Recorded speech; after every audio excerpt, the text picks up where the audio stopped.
Grabe! Libo-libong supporters dumating dito sa Liwasang, Manila.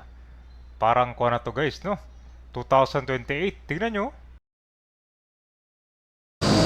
Alright guys, so nandito na tayo sa Quezon Bridge. Dito sa Manila. So update tayo ngayon. Yung massive event pala ng INC Kabayan. Nandito na sa Liwasang Bonifacio. Grabe, no? Expect ng heavy traffic yung dadaan dito papuntang Roas Boulevard. Daming tao ngayon, no? Ano to Kabayan? Paano to? Libo-libo na. Grabe, no? Punong-puno dito yung kalsada.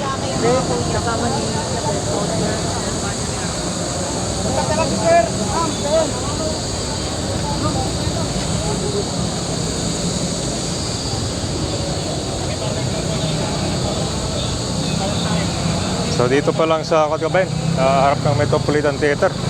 Dami, no? Grabe. Narito ka pagsik pala itong ba, no? ANC rally event to guys, ha? Kasi yung first 2 days doon ginanap sa EDSA.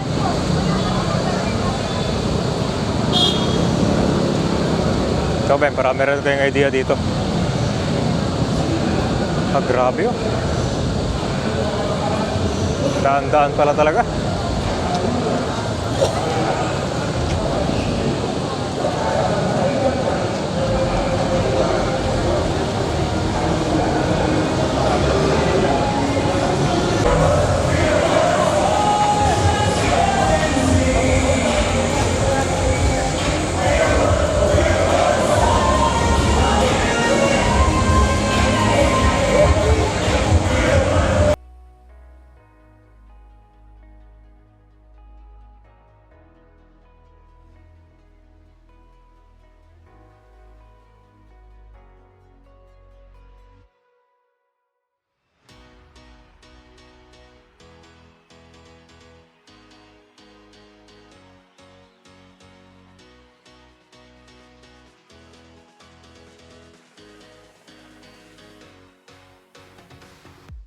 Yung ginanap itong event, sarado tong buong kalsada. Yung daanan dito, papuntang Roas Boulevard. So, nagsisimula, I think, ang main event dito mga 6 PM. Grabe guys, para 2028, no? Election day na pa to. Ganyan kadami. Estimate daw nasa 4 to 5,000 ang dumalongin dito. Mas marami kapag paggabi na kasi yan yung mga free time ng mga tao dito.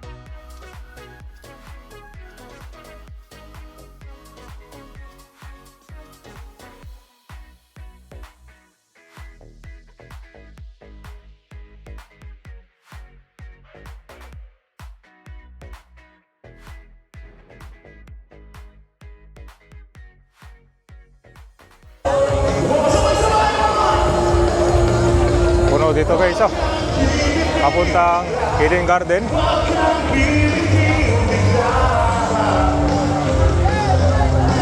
Grabe, oh. Jump pack.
Hello po! Hello po! Ayan! Okay ba po kayo?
mga kababayan, si Senador Marcoleta ay isang abogado.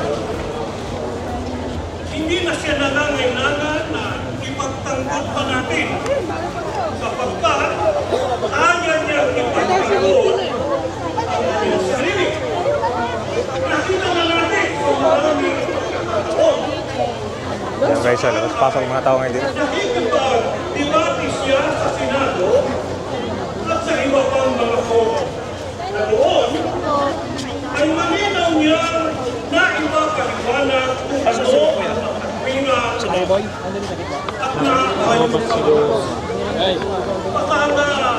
doon isa sa mga dahilan kung bakit siya pinag-iinitan ng mga napikon sa kanya na hindi makapanaig sa kanyang katwiran.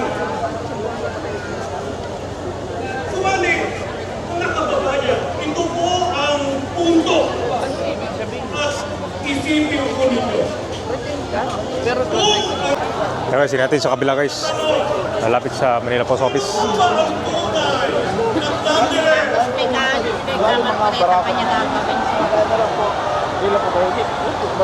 Mama po. Mama sa dilig. Mas malapit ka. Dalo mo rin ako. So, Kilala ko siya kasi kapitbahay namin sila sa Dasma. sino po ba saan yung pila niya, Nay? Saan yung pila? Doon po. Ate.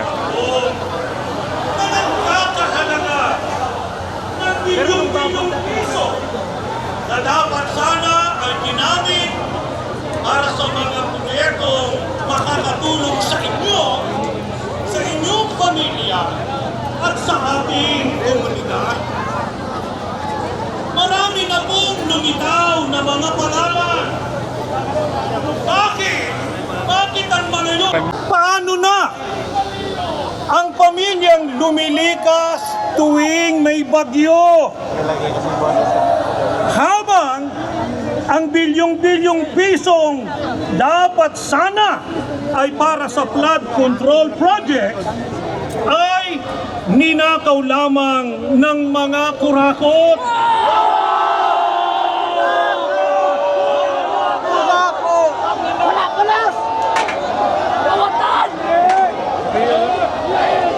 At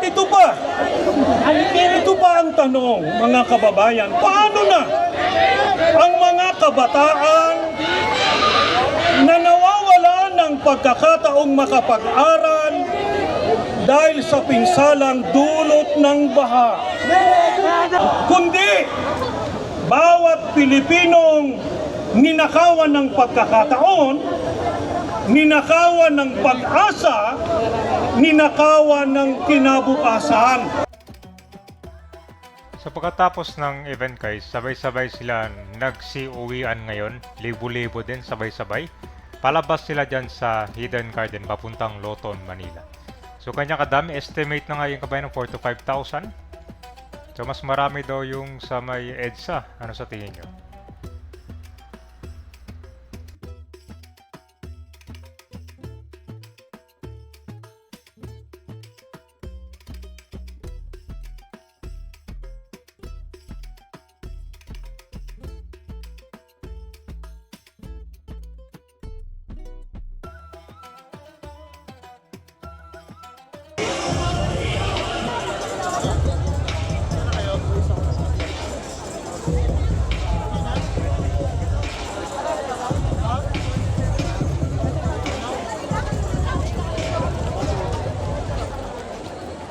Nakalikot ayaw sa hospital. As we go, yun pong mga basura ay bitbitin po natin. Maging mapayapa po tayo at maayos sa ating pag-uwi. Lahat ng maruruming narin sa paligid nyo, makipagmalasakitan na ninyo. Pinakatulong na po natin dito sa pamahalaan ng Luzon. Habang kayo ay naglalakbay ng mapayapa, Ano bayaran na? Si Mais ang kausap. gusto lang po natin i-acknowledge si Senator Robin Padilla.